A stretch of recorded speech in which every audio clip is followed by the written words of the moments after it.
All right, today we're going to talk about how to access your ECA email address, how to best utilize your Gmail inbox, and how to properly respond to an email. So let's get started.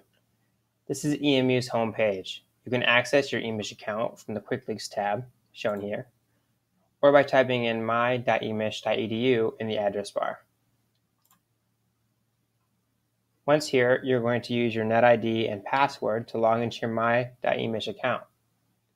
This NetID was assigned to you during the new student orientation during the My.Emich session. If you do not have a NetID, please contact Mr. Cooper or Mr. Smith to get this taken care of. If you do not have a password or do not remember your password, please contact IT Help Desk information as highlighted on the screen, or click How do I reset my password? Once you have your NetID and password, go ahead and log in.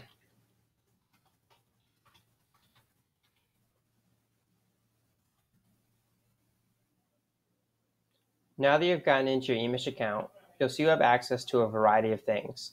But for today's video, we will focus on your email. To access your email account, click on the Gmail icon in the top right corner. This will open your ECA inbox. Now that we are in our inbox, let's take a look around. Does your Gmail look different? This might be because you have categories turned on. While that option isn't bad for those who are a little more experienced with Gmail, we suggest you turn them off to make sure you get every email right in front of you. To do so, click the Settings gear on the right, and then click Settings on the menu. Once the menu has loaded, click the Inbox tab, and make sure all of the categories are selected off, with the exception of Primary.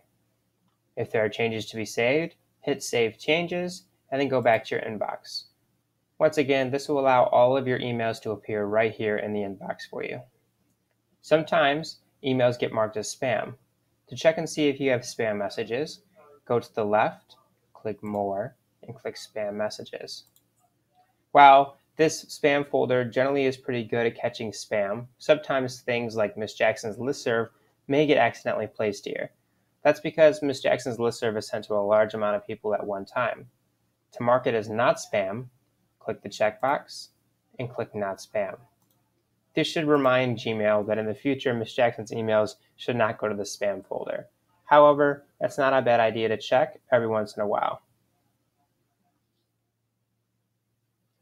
Now that all my emails are coming to one spot in my inbox, it's probably a good idea to get organized. My favorite way to get organized is to add labels. And to do so, you're going to click on the left side of the email at the checkbox and click the label button up top and apply the label you would like to apply.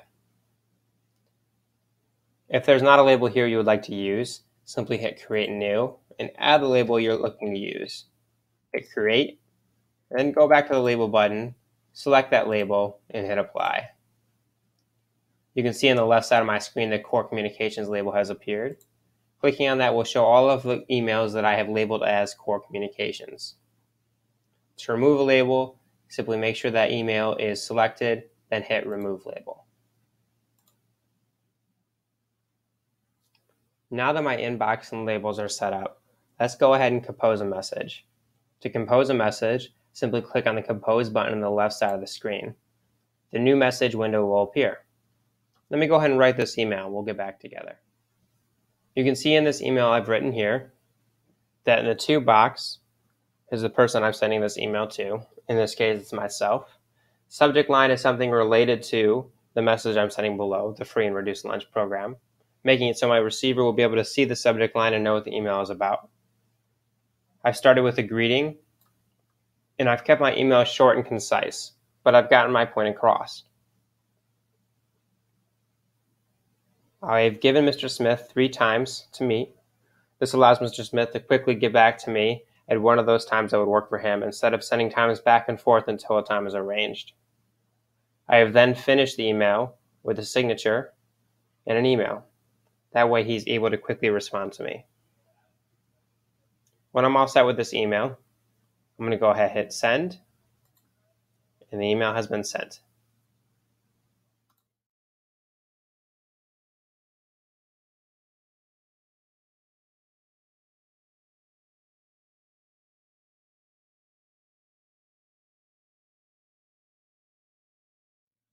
And now that we've sent our first message, I'm looking at this inbox and it's probably time to respond to Mr. Shapiro's email. So clicking on the email will open the email so I can read the full thing.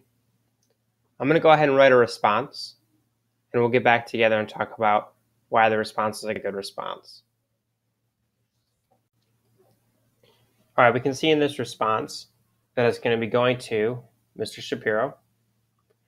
I started my greeting off by saying, "Hello, Mr. Shapiro."